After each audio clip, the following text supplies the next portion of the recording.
Hey, this is Rick Kasalj, injury specialist from exercisesforinjuries.com. In today's video, I wanted to go through 4 steps to elbow pain relief. Now, the first step ends up being eliminating unnecessary stress on the elbows. And what that ends up meaning is if you end up doing any upper body work, any gripping work or rowing work, or any activity that you can eliminate that decreases the stress on the elbow, do so. An example when it relates to the other part of the body, like the knee, if you end up having knee pain, what is unnecessary stress is standing. Standing puts a lot of stress on the knees. If you don't need to stand, you can sit down. Decreasing that unnecessary stress allows for the knee to recover, and the same with the elbow. If you decrease unnecessary stress to the elbow, it allows the elbow to recover, heal, and for the elbow pain to leave or get rid of that elbow pain. The second step ends up being use as much force as you need, and I'll kind of get Alex to demonstrate. So an example ends up being like with rowing movements, and when it comes to rowing movements, we'll end up overcompensating or compensating by bringing the wrists into it, so curling with the wrist and gripping hard and pulling with the biceps doing the work.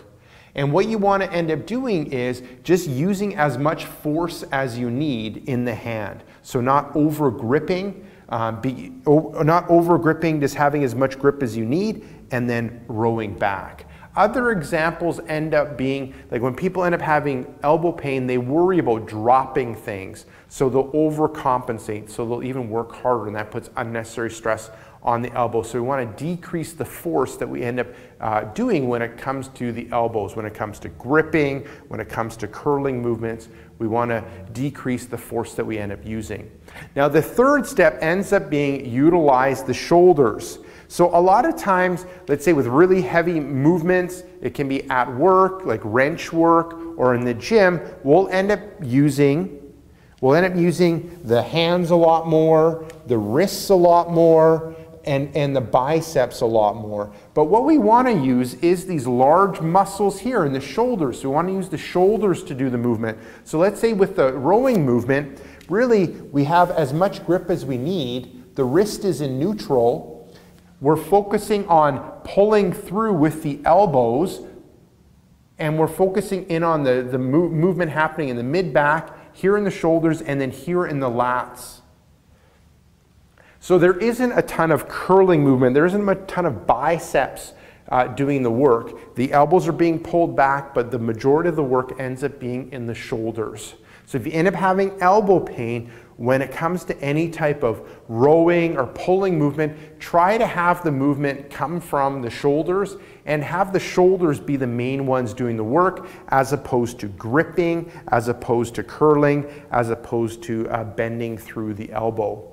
Now, the fourth step ends up being, targeting trigger points in the elbow.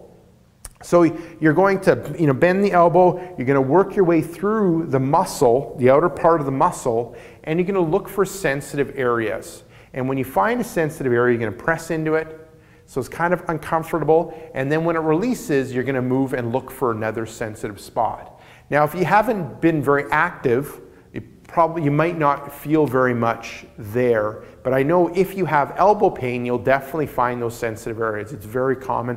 Or if you've just finished a workout or done a bunch of upper body work, you'll end up feeling those sensitive areas. Now, the first one we did on the outer part, so outer part of the elbow. Now we're going to move into the inner part of that elbow.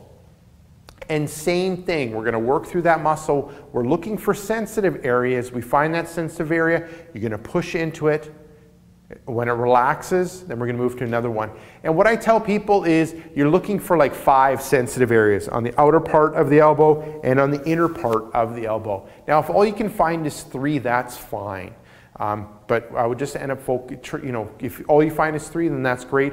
But you're looking at 5. I don't want you to end up looking for like 10 or 20 because it ends up being a balancing act. You don't want to irritate the tissue that leads to more pain. We want it to be at a level where it ends up helping. Okay, so there you go. That ends up being 4 steps when it relates to helping when it comes to elbow pain relief. Now, if you end up having elbow pain, just click right here. I have a brand new report called 5 Tricks that Fight Elbow Pain and Tightness. Just click right here, let me know where to send that report, and I'll send you that report right away. Now, if you're viewing this on a tablet, smartphone, head down below into the description and click the first link, which will end up being exercisesforinjuries.com/elbows. Let me know where to send that report, and I'll send you that report right away. Now, if you got benefit from this video, make sure to like this video. If you have a question or comment for me, leave it down below in the comment section. And lastly, before you go, make sure to hit subscribe so you'll end up getting future pain relieving videos.